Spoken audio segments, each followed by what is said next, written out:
تو آج 22 رجب کو حضرت امیر معاویہ رضی اللہ تعالیٰ عنہ کا یوم وفات ہے۔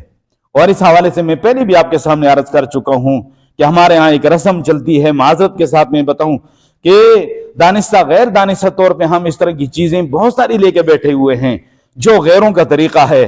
ان میں سے جو ہے رجب کے کنڈوں کے نام سے ایک رسم چلتی ہے، اور میں اس حوالے سے دیکھتا رہا کہ یہ رسم کب چلی، اس کا پس منظر کیا ہے۔ اس کو منسوب تو حضرت امام جعفر صادق رحمۃ اللہ علیہ کی طرف کیا جاتا ہے، لیکن وہ اہل بیت رسول اور گلشن رسول صلی اللہ علیہ وسلم کے عظیم پھول تھے، وہ اسی بات کبھی نہیں کر سکتے کہ میرے نام کے کنڈے تم دو اور تمہاری یہ حاجت پوری ہوگی نہ ہوگی تو قیامت کے دن میرا گریبان پکڑنا۔ یہ جھوٹی بات ان کی طرف منسوب کی گئی ہے۔ وہ اتنے عظیم لوگ اس طرح کی باتیں نہیں کرتے، اور انہوں نے یہ سہارا لیا۔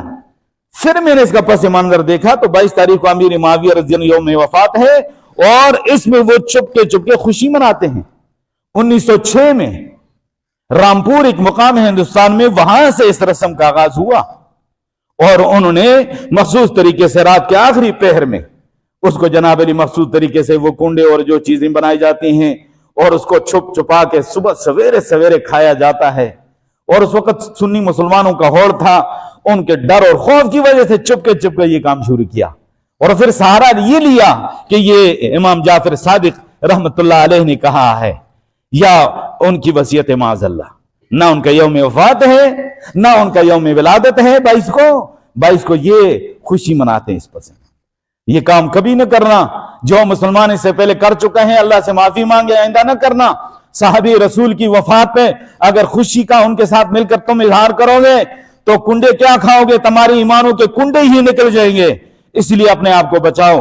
حجۃ الوداع میں حضور پاک صلی اللہ علیہ وسلم کے ساتھ جو ہے حضرت امیر معاویہ رضی اللہ تعالیٰ عنہ تھے، جنگ یمامہ میں حصہ لیا، اور ایک روایت کے مطابق وہ جھوٹے مدعی نبوت مسیلمہ کذاب کو جہنم رسید حضرت امیر معاویہ رضی اللہ تعالیٰ عنہ نے کیا۔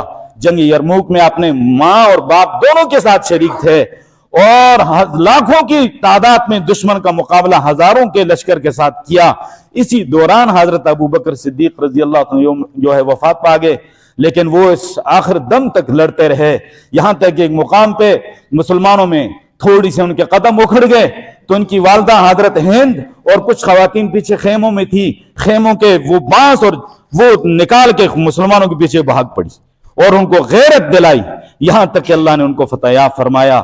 اور سب سے پہلے بحری بیڑا انہوں نے تیار کیا، اور اللہ تبارک و تعالیٰ نے سے یہ کام لیا، روم و فارس کے غرور اور تکبر کو خاک میں ملایا۔ غلاف کعبہ تبدیل نہیں ہوتا تھا پہلے، اسی کے اوپر غلاف چڑھا دیا جاتا تھا۔ سب سے پہلے غلاف کعبہ کو تبدیل کرنے کا سلسلہ شروع کیا حضرت امیر معاویہ رضی اللہ تعالیٰ عنہ۔ تو بہرحال ان کا مقام تو بہت بلند ہے، چند ہی باتیں آپ کے سامنے اس حوالے سے عرض کر سکا۔ اللہ ان مقدس ہستیوں کی سچی محبت ہمیں نصیب فرمائے، اور یہی ہمارے ایمان، ہماری نجات کا ایک ذریعہ ہے۔